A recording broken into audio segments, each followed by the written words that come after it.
Consequências emocionais das vítimas de abuso na infância. Oi gente, eu sou Tatiana, psicóloga, e vim trazer para vocês um tema bastante sensível, mas necessário de ser discutido. Lembrando que a gente está em maio laranja é reconhecido como mês de conscientização, combate ao abuso e exploração contra crianças e adolescentes. Bom, esse tema, seja por tabus, preconceitos, medo, não é tão discutido como deveria ser. E lembrando também que ele exige bastante responsabilidade, coragem e cuidado ao ser abordado.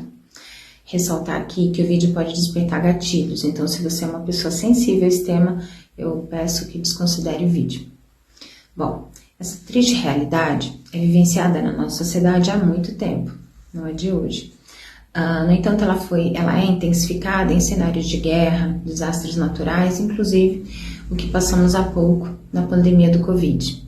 Especificamente, já temos dados, na pandemia, o isolamento social foi uma medida de sobrevivência, para controle e redução da contaminação. No entanto, em muitos casos, acabou servindo como facilitador para crimes cometidos dentro de casa, seja os alvos as mulheres, as crianças, os idosos, os deficientes também. As estatísticas são claras. Na sua grande maioria, os abusos ocorrem dentro de casa, por pais, padrastos, avós, tios, familiares, vizinhos, em menor número, as mães e as madrastas. O abuso ele pode ocorrer na escola, por alunos de séries maiores, em clubes, praias, dentro de supermercados, banheiros públicos e demais espaços de lazer. Inclusive, também acontece em templos religiosos. São minutos, na verdade, que podem sentenciar a vítima por uma vida inteira. No consultório, uma das demandas mais presentes são dessas vítimas, que em decorrência desse abuso na infância, eles se veem refém desse trauma, comprometendo em muito sua qualidade de vida, repercutindo muitas vezes em ciclos de relacionamento abusivo, isolamento social, dificuldades de manter vínculos, abuso de álcool e drogas, comportamento sexual de risco, além de autoflagelação, desenvolvimento de transtornos depressivos, ansiosos, ideação, planejamento e até o próprio suicídio. Uma conscientização sobre o tema, articulação de políticas públicas e sociedade civil unidas na prática de medidas de prevenção mais atuantes poderiam sim reduzir esses altos índices. No entanto, a gente, enquanto sociedade, não pode tirar nossa responsabilidade, ou seja, naturalizar, omitir, desconsiderar, invalidar diante dessa narrativa da violência, dessa vivência, perpetuar esse tipo de comportamento, além de uma segunda violência que a vítima sofre. Importante lembrar que, segundo o ECA, todo indivíduo que integra a sociedade tem responsabilidade de proteger tanto as crianças como os adolescentes de qualquer violência e exploração. Aos pais, cuidadores, responsáveis, é importante mostrar para a criança, quando ela, no caso, já tem um certo entendimento, de que em seu corpo ninguém pode tocar, em especial nas partes íntimas. Utilizar um boneco ou o próprio corpo do cuidador, mostrando a criança de forma clara, objetiva e de modo a não assustá-la, é de extrema importância para a criança reconhecer e sinalizar qualquer tipo de intenção de abuso. Educar os pequenos de que segredo entre criança e adulto não é legal, não é bom, não é saudável, contribui nessas medidas. Consequências psíquicas das vítimas de abuso. Bom, elas permanecem por muito tempo, comprometendo em muito sua qualidade de vida. Lembrando que são tanto homens quanto mulheres, essas vítimas. Quadros depressivos, como eu falei, quadros ansiosos, compulsão alimentar, fobias estão relacionados com este fenômeno, além de sentimentos de vergonha e culpa que as vítimas carregam grande parte da sua vida. Bom, nas mulheres que sofrem essa violência, estas têm 3,4 vezes mais chances de passar por abusos novamente. Mas e a criança? O que ela pensa, o que ela sente? Como que ela sofre essa consequência?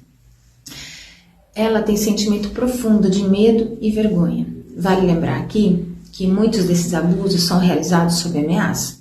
Existe também grande prejuízo na concentração, na atenção, surgem distúrbios de sono, enurese, encoprese, autolesionamento, comportamento agressivo, regressivo, comportamento hipersexualizado.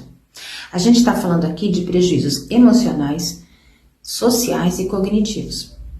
Mas e como a criança elabora essa violência? A criança, nessa faixa etária, pequena assim, ela não tem maturidade psíquica para elaborar o fato em si, sua magnitude. No entanto, essa falta de compreensão gera ainda mais ansiedade, né, de modo que essa vivência traumática incorre em uma percepção distorcida de si, dos outros e do mundo. A vítima também sente uma constante ameaça, além de sentimento de angústia e terror. Daí o acometimento do estresse pós-traumático tão presente em grande parte das vítimas. A dissociação, também conhecida como aquele afastamento repentino da realidade ou ainda a sensação de despersonalização, tende a se manifestar em vítimas de abuso, principalmente de abuso recorrente. Bom, orientações valiosas aqui. Eu tenho visto nas redes também pais exibindo e expondo seus filhos desnecessariamente, em excesso.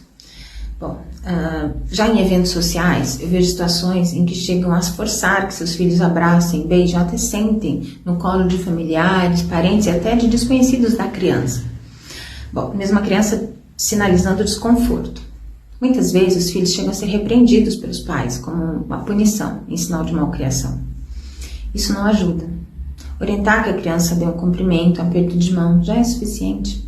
Deixe a criança à vontade nesse aspecto. Lembre-se, que os familiares, os outros vão pensar, não é problema seu. Já o cuidado e proteção do seu filho é.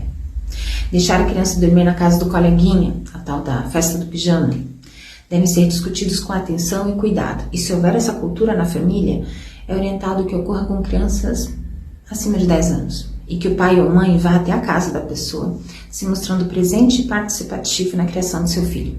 Esta medida pode desencorajar ou intimidar um possível ato de abuso.